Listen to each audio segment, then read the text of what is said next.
సభ్య సమాజం ఈరోజు తలదించుకోవాలి. నిజానికి దీని మీద ఇప్పటి వరకు కూడా ప్రధానమైన ఏ ఒక్కరూ మాట్లాడలేదు. ఎవరు మాట్లాడాలో వాళ్ళు ఎవరూ మాట్లాడలేదు. అది మీడియా కావచ్చు, రాజకీయ నాయకులు కావచ్చు, లేదంటే సమాజంలో ఉన్న మేధావులు కావచ్చు, ఎవరూ మాట్లాడలేదు ఈ ఘటన మీద. 18వ తారీఖున ఇన్సిడెంట్ జరిగింది. 21వ తారీఖున హైదరాబాద్ నిమ్స్లో ఆ బిడ్డ చనిపోయింది. వాళ్ళు గణేష్ మౌనిక దంపతులు ఇద్దరు.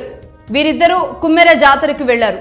వారి ప్రాంతంలో ఉండే అత్యంత అద్భుతంగా జరిగే ఒక జాతర, అది శివుడికి సంబంధించిన జాతర. 2 నెలల పసిబిడ్డను తీసుకుని వెళ్లారు. చంద్రకళ అని మరో మహిళను కూడా తమ బంధువు వారి పక్కనే ఉంది. అలా 2-3 మహిళలు, గణేష్, వీళ్ళందరూ ఆ బిడ్డను తీసుకొని వెళ్లారు. 100 రూపాయల టికెట్ దగ్గర గొడవ వచ్చింది. ఆ 100 రూపాయలు కట్టే పరిస్థితిలో వీళ్ళు లేకపోవచ్చు. 100 రూపాయలు ఇవ్వలేము అన్న కారణంగా మాట పెరిగి ఏకంగా ఆలయ నిర్వాహకుడు శ్రీనివాస్ రెడ్డి అన్న వ్యక్తి ఏకంగా వీరందరినీ తీసుకువెళ్ళి ఒక గదిలో పడేసి కొట్టాడు. అంటే ఎంత పైశాచికత్వం, ఎంత అరాచకం, ఎంత దుర్మార్గం. ఇందులో అతను రెడ్డా, వీరు బీసీలా, వీరు ఎస్సీలా, ఇది నిజానికి అప్రస్తుతం. ఒకవేళ నిజానికి దానివల్లే, ఆ కుల జాడ్యం వల్లే ఇతను అలా కొట్టాడు అంటే గనక అలాంటి కులాలు ఈ సమాజంలో అవసరమా అన్న ప్రశ్న తలెత్తక మానదు. ఖచ్చితంగా అలాంటి ప్రశ్న ఈరోజు రావాలి. కులాల కొట్లాటలు, కులాల వైషమ్యాలు, కులాల రాజకీయాలు, ప్రతి ఒక్కరూ మాట్లాడుతున్నది కులాలు. నేను గతంలో అనేక సందర్భాల్లో కొన్ని ఇన్సిడెంట్స్ని కూడా చెప్పాల్సి వచ్చింది, కఠినంగా అయినా సరే. దానికి మేము ఎదుర్కొన్న పరిస్థితులు, పరిణామాలు అవన్నీ వేరు. దాని గురించి నేను మాట్లాడదలుచుకోలేదు. బట్ ఇదంతా ఆంధ్రప్రదేశ్లో, ఆ జాడ్యం అనేది ఆంధ్రప్రదేశ్లో ఉంది. కానీ తెలంగాణలో అది అంత లేదు. ఆ పరిస్థితుల్లో లేదు అనేది ఇన్నాళ్ళు మాట్లాడుకొని ఇన్నాళ్ళు సంతోషంగా ఉన్న పరిస్థితి దగ్గర నుంచి ఈరోజు ఒక కుల జాడ్యమే ఒక 2 నెలల పసికందుని తమ కాళ్ల కింద ఆ పసికందుని నలిమేసింది, చిదిమేసింది అన్న వార్త తెలిస్తే నిజంగా ఎక్కడున్నాము అన్నది అందరూ భయపడిపోతున్నారు. శ్రీనివాసరెడ్డి, అలాగే మధుసూదన్ రెడ్డి, శ్రీకాంత్ రెడ్డి, ఇలా వీరు మొత్తం 8 మంది రెడ్లు అంట. మరి వీరంతా ఎటు మాయమైపోయారు, ఎక్కడికి వెళ్ళిపోయారు అనే ప్రశ్న ఈరోజు సమాజం మొత్తం అడుగుతుంది. వాళ్ళు రెడ్లు కావచ్చు, వారు కమ్మవారు కావచ్చు, వారు వెలమవారు కావచ్చు, వాళ్ళు రాజులు కావచ్చు, ఇంకేదైనా సరే, ఏదైనా సరే, వాళ్ళు పెద్ద కులాలే కావచ్చు. కానీ ఇక్కడ మానవత అనే ఒక కులం ఉంది. దాన్ని మర్చిపోయి అవతలి వాళ్ళు అంటే ఈరోజు మాట్లాడుతున్నారు. ఆ రెడ్డి కులస్తుల వల్లే ఇలా జరిగింది అనేది ఓపెన్గా మాట్లాడేలాంటి పరిస్థితికి కారణమైంది ఒకే ఇన్సిడెంట్. నిజానికి ఇలాంటి అంటే అక్కడ 100 రూపాయల టికెట్, భగవంతుని చూడడానికి 100 రూపాయల టికెట్ దగ్గర సమస్య వస్తే చంటి బిడ్డను తీసుకొని వచ్చిన తల్లి పట్ల కాస్త అయినా సరే కనికరం చూపలేకపోయారా? బాలింతని, కడుపుతో ఉన్న అమ్మాయిని, బాలింతని దాదాపుగా 6 నెలల వరకు పచ్చి బాలింతని ఎంత జాగ్రత్తగా చూస్తారు.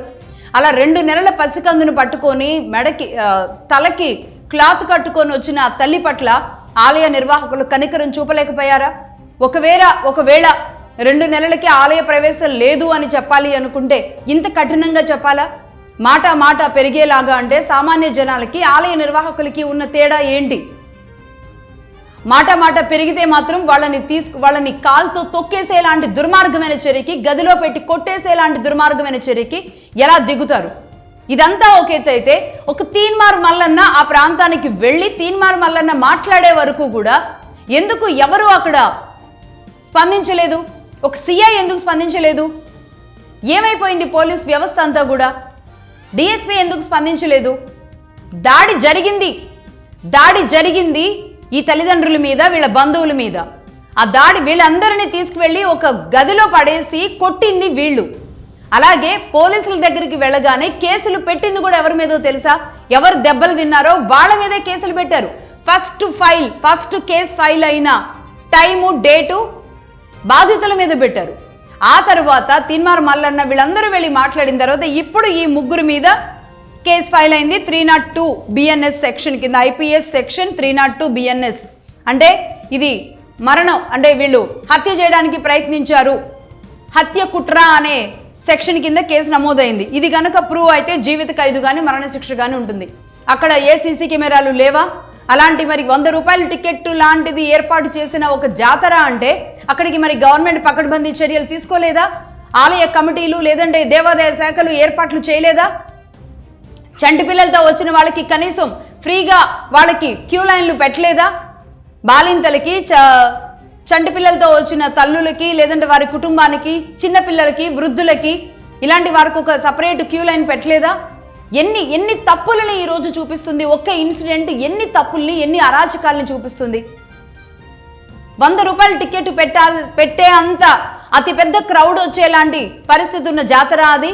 అంటే ఈ ఆలయ నిర్వాహకులు దోసుకుంటున్నట్టేగా. దాని మీద కూడా ఒక ఎంక్వైరీ జరగాలి కదా. దేవాదాయ శాఖ గ్రౌండ్లోకి దిగిందా? ఒక తల్లి ఈరోజు తన బిడ్డని 2 చేతులతో పట్టుకొని, నా బిడ్డ ఇలా ముద్దలాగా చనిపోయింది, 2 నెలల నా బిడ్డ ముద్దలాగా ఒక కట్టెలాగా మారిపోయి ఈరోజు తమ చేతుల్లో ఒక మూటలాగా మిగిలిపోయింది అన్న బాధని ఈరోజు సమాజం మొత్తాన్ని ఎక్కిరిస్తుంది.